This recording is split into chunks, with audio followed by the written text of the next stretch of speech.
Bonjour Monsieur Masson. Pouvez-vous nous raconter vos souvenirs de guerre dans le quartier des Abbesses, surtout au regard de bombardements des gares de triage de verre? Il y a eu, je ne sais pas combien, je pense qu'il y a eu 3 grands bombardements à verre, hein, dont celui qui m'a laissé le plus de souvenirs, parce que j'étais le plus âgé, c'est le dernier dû au bombardement anglais. C'était les Anglais, hein, qui ont fait relativement peu de dégâts parmi la population, contrairement au bombardement de Noisy-le-Sec avec les Américains. Eux, ils ont fait beaucoup de casse. Et alors on voyait des incendies. C'était des incendies mais monstrueux, géants. Hein, et ça s'éteignait et d'autres trains explosaient.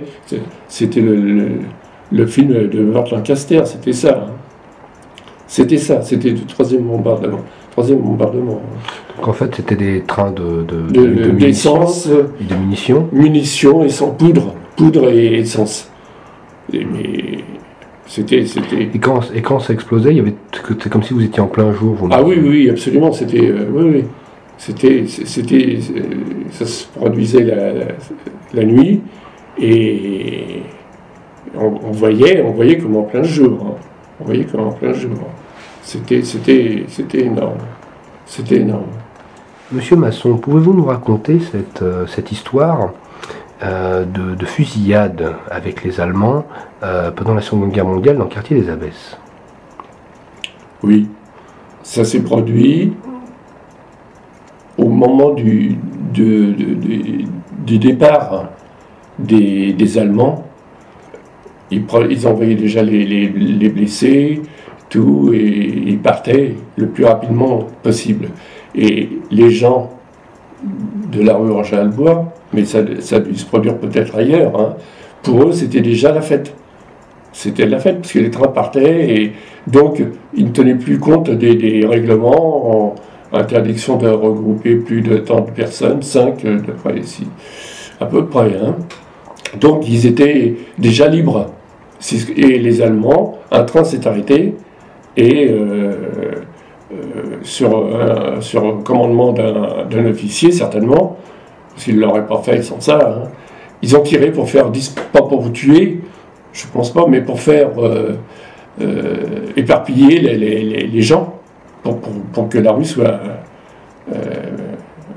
vidée de tous les occupants, quoi, tout simplement. Hein, tout simplement. S'ils avaient voulu tuer, vraiment, ils auraient réussi, hein, il n'y avait pas de problème. Mais c'était pour faire fuir les gens, tout simplement. Oui, ils ont tiré. J'avais 6 ans, 7 ans, et je me souviens bien. Quand même. Pouvez-vous nous parler de la tentative réelle ou supposée de rafle des hommes, des Allemands, pendant la Seconde Guerre mondiale dans le quartier des Abbesses? Alors, le peu que je sache de ce sujet, je sais que ça s'est passé tout à la fin de l'occupation. C'était l'été. Alors peut-être les Allemands étaient sur le point vraiment de partir et des voisins sont venus, une voisine est venue en disant à ma mère il faut absolument, monsieur Masson est là, il faut absolument qu'il parte dans les carrières, mon mari vient de partir, et d'autres personnes, des hommes certainement en majorité, parce que les Allemands vont les prendre. Dans quel but? Je ne sais pas. Et mon père est parti à la vitesse du vent, avec un morceau de pain et puis c'est tout. Bon. Mais je l'ai vu partir à une vitesse vraiment... Mais il y a eu un affolement.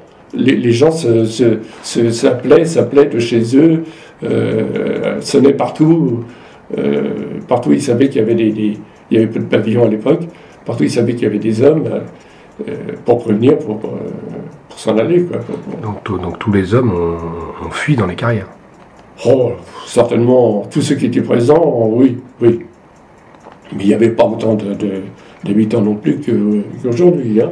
Mais enfin, oui. Ça... Monsieur Masson, Pouvez-vous nous parler de pourquoi l'avenue du Coq-Hardy a été débaptisée après la Seconde Guerre mondiale pour devenir la rue Roger Halbois? Eh bien, Roger Halbois, c'est un jeune homme qui allait voir sa grand-mère tous les ans, à l'entrée de l'hiver ou l'automne, pour l'aider à couper du bois, etc. C'est un jeune qui travaillait en usine. Et il s'est trouvé que, lors de son dernier voyage, un train allemand a sauté. La résistance a fait sauter ce train, qui a fait pas mal de morts parmi les Allemands. Et l'état-major allemand a pensé que ça ne pouvait venir que de gens extérieurs au pays, au village, parce que la répression était terrible, et donc ça ne pouvait pas être des résistants du pays, ou des terroristes, comme il disait.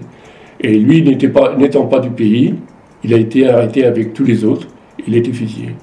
Il habitait dans le quartier des Abbesses? Et il habitait donc rue du Coq-Hardy, la maison qui fait le coin là. De l'avenue Guinemer. C'est ça, voilà. Et il a été fusillé. Il est présent sur un monument aux morts. Et il est présent sur le monument aux morts de Guény, parce que ses parents et lui habitaient Guény, bien sûr, et également sur le monument aux morts de Chelles, parce que la famille Halbois est une très ancienne famille de Chelles, comme il y en a eu d'autres, comme Butelot, comme bien d'autres. C'était et alors donc c'est pour ça qu'il fait partie, il est dans les deux monuments, il figure dans les deux monuments aux morts.